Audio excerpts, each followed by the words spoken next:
এই তো বাচ্চাদেরকে স্কুলে দিয়ে ছাদে চলে আসলাম। এই যে বেগুনের গাছ, মানে মোট কথা হচ্ছে আমার কাছে কয়েকশো বেগুনের চারা আছে, যদি কারো লাগে নিয়ে যান। আমি তো অনেকবার বলছি। তো এখানে এই যে ছোট্ট ছোট্ট কয়েকটা চারা দিছিলাম, চারাগুলো মাশাআল্লাহ বড় হয়ে গেছে। কাছে থেকে দেখাও, এই যে অনেক বড় হয়ে গেছে। তো এখন যদি এগুলাকে পটটা চেঞ্জ না করে দিই তাহলে কিন্তু এখান থেকে আর নাড়তে পারবো না, মানে হচ্ছে একটু আরেকটু বড় হয়ে গেলে এখান থেকে আর চেঞ্জ করতে পারবো না। তো এখন এই ছোট অবস্থায় এই যে বালতিটা পাইছি, আমার এখানে টবের অভাব, সত্যি কথা, গাছ লাগাইলে তো অনেক টব লাগে। তো যাই হোক, শুরু করছি আস্তে আস্তে হবে। তো এখানে আমি একটা গাছ লাগাই দিব, বেগুন গাছ, জানি না বাঁচবে কিনা। এখানে হচ্ছে আমি ওই যে ছাদের পাতা পুতা যা আছে সব দিয়া একদম লাগাই দিচ্ছি। বাচ্চাটা হচ্ছে আল্লাহর হাতে, চেষ্টা করছি। যাই হোক, আমি তো সবার মতো একদম পারফেক্ট না, ঠিক আছে? গাছ লাগানোর ভিতরে আমি কিন্তু পারফেক্ট না, তারপর চেষ্টা করে যাচ্ছি। বাদ বাকিটা আল্লাহর ইচ্ছা। বিসমিল্লাহ।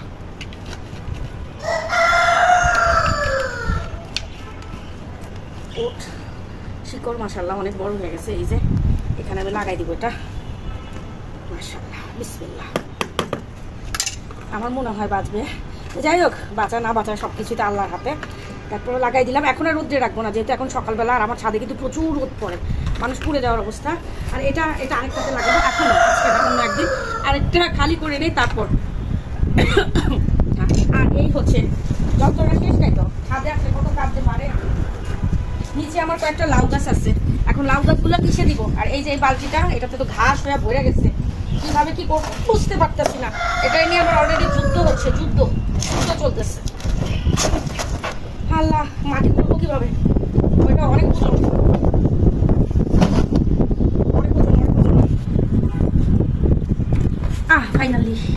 ফাইনালি খুলছে। তো যাই হোক, অনেক শিকড় হয়ে গেছে। এটাতেই আমি একটু শুকাবো, শুকা দান হচ্ছে লাউ গাছটা এটাতে লাগাই দেবো, বসাই দেবো। কারণ এই সিজনে বর্ষাকালে লাউ কিন্তু খুব ভালো হয়। তা আমি আগে লাগাইতাম লাউ, এখন শুরু করতেছে। আসলে সত্যি কথা বলতে গেলে সময় তেমন একটা পাই না, সব কিছু সামলানোর পর শখে আমি গাছ লাগাই। আর ছাদ বাগান করা অত সহজ না, অনেক পরিশ্রমের কাজ। তো যাই হোক, চেষ্টা করে যাচ্ছি, বাদ বাকিটা দেখা যাক কি হয়। এখন এই মাটিগুলাকে আমি ভাঙবো, শিকড়গুলো সরাই একটু রোদে দিব যেন মাটিগুলো ঠিক হয়। এখানে মাটি পাওয়াও কিন্তু কঠিন, মাটিও কিনে আনতে হয়। আর আজকে যাব কিছু কোকোপিট আনার জন্য, মাটি একদম শক্ত।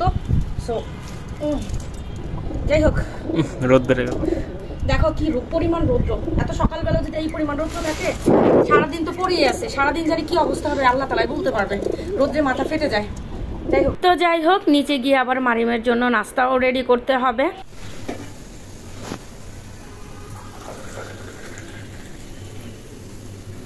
এই যে মারিয়ামের জন্য দুধ নিলাম, দেখি কি খাওয়ানো যায় ওকে। মরিয়ম, দেখো তোমার জন্য কি এনেছি দুধ। এই তো ছাদ থেকে এসে মেয়ের জন্য দুধ নিলাম, মেয়ে অন্য কিছু খাবে আজকে। আর এই যে বিস্কিট নিছি, দেখি কিভাবে খায়, কি খায়, কতটুকু খায়। আর এই যে ছেলে আমার আলু আর হচ্ছে পেঁয়াজ নিয়ে আসছে। মারিয়াম, তুমি দুধ দিয়ে বিস্কিট খাবে না? দাঁড়া, আমি বসাই দিই। সরো সরো। আচ্ছা, ছোট টেবিল আনতেছি।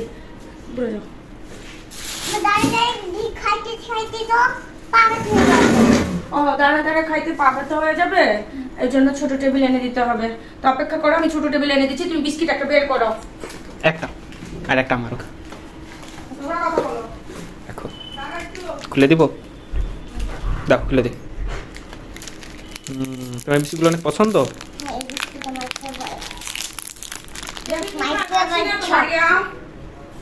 চেয়ারের মধ্যেই তো দেওয়া আছে, তুমি তো বুঝতেই পারো না। মারিয়াম তো আবার খালি চেয়ারে বসলে ছোট হয়ে যায়, এর জন্য এই যে মারিয়ামকে একটা টেবিল দিতে হয়। তারপর হচ্ছে মারিয়াম এরকম বসে, তারপর এই যে দুধ মারিয়াম এখন টপ টপাস নাস্তা করে ফেলবে, তাই না মারিয়াম? মারিয়াম আমার কত লক্ষ্মী মেয়ে। এই দেখো, তোমরা সবাই বলো মারিয়াম ভালো না, মারিয়াম পচা, মারিয়াম খায় না। মারিয়াম কিন্তু ভালো, তাই না? এদিকে তাকাও, তুমি ভালো না? এই দেখছো কত লক্ষ্মী মেয়ে, বিস্কুট খেয়ে ফেলে। ভাত খাওয়ার নাম শুনলে, ভাতের নাম শুনলে ওর অ্যালার্জি। শুধু ও বললে ভুল হবে, আমার ঘরে আমার সব বাচ্চাদের একই অবস্থা, ভাতের নাম শুনলে ওদের কান্না আসে, বাকি সবকিছুই ভালো লাগে, সবকিছু। তো আমি একটু চাটা খাই, ও বিস্কিটটা খাক, আমি চাটা খাই। আর আলু পেঁয়াজ ছিল না আমার বাসায়, তো পেঁয়াজ নিয়ে আসছে, আমি আনতে বলছিলাম, কিন্তু আলুটা কিন্তু আমি আনতে বলি নাই। ছেলে নাকি পাইছে ব্যানের ভিতরে 20 টাকা করে আলু, এর জন্য 2 কেজি নিয়ে আসছে। যাই হোক, ছেলের আমার বুদ্ধি হয়েছে, একটু কি বলে বিবেচনা করতে পারে, বলি নাই, তারপরে সস্তা পাইয়া বস্তা করে নিয়ে আসছে। তো যাই হোক, এখন দেখা যাক কি রান্না করা যায়। অলরেডি মাছ নামাই রাখছি, মাছ দিয়ে কি রান্না করবো সেটাই জানি না। তো এই যে নাস্তা টাস্তা সবার খাওয়া শেষ। আর এই হচ্ছে আমি কাকু মাছ নিয়ে নিয়েছি। আপনাদের এখানে কি মাছ বলে আমি জানি না, তবে আমাদের এখানে কিন্তু এটা কাকু মাছই বলে। যাই হোক, এই কাকু মাছ দিয়ে আর এই যে আলু নিয়েছি, আর এই যে ফ্রিজে ডাটা রাখছিলাম, ডাটা দিয়ে আলু দিয়ে একটা পাতলা ঝোল করব। আর এই কচুরলতি দিয়ে চিন্তা করতেছি একটু চিংড়ি মাছ দিয়ে শুকনা শুকনা করে ভুনা করব। ফ্রিজে আছে চিংড়ি মাছ, তো ওটা দিয়ে ভুনা করব। আর হচ্ছে একটু ডাল রান্না করব। আর তেমন বেশি কিছু করবো না, কারণ এই গরমের ভিতরে কি রান্না করবো নিজেও বুঝতে পারি না। আর এই গরমে কেন জানি আমার বাসায় সবার খাওয়ার রুচি একদম নষ্ট হয়ে গেছে, সবার খাওয়া কমে গেছে। কেন এমনটা হচ্ছে জানি না। আমার মুখের রুচি কিন্তু নষ্ট হয়নি, ঠিক আছে? শরীর দেখে বোঝা যায় আমি যে কি পরিমাণ খাই, বাকি সবার মুখের রুচি নষ্ট হয়েছে। তো ভিডিওটা আর বড় করবো না, এই পর্যন্তই থাকবে। আল্লাহ হাফেজ।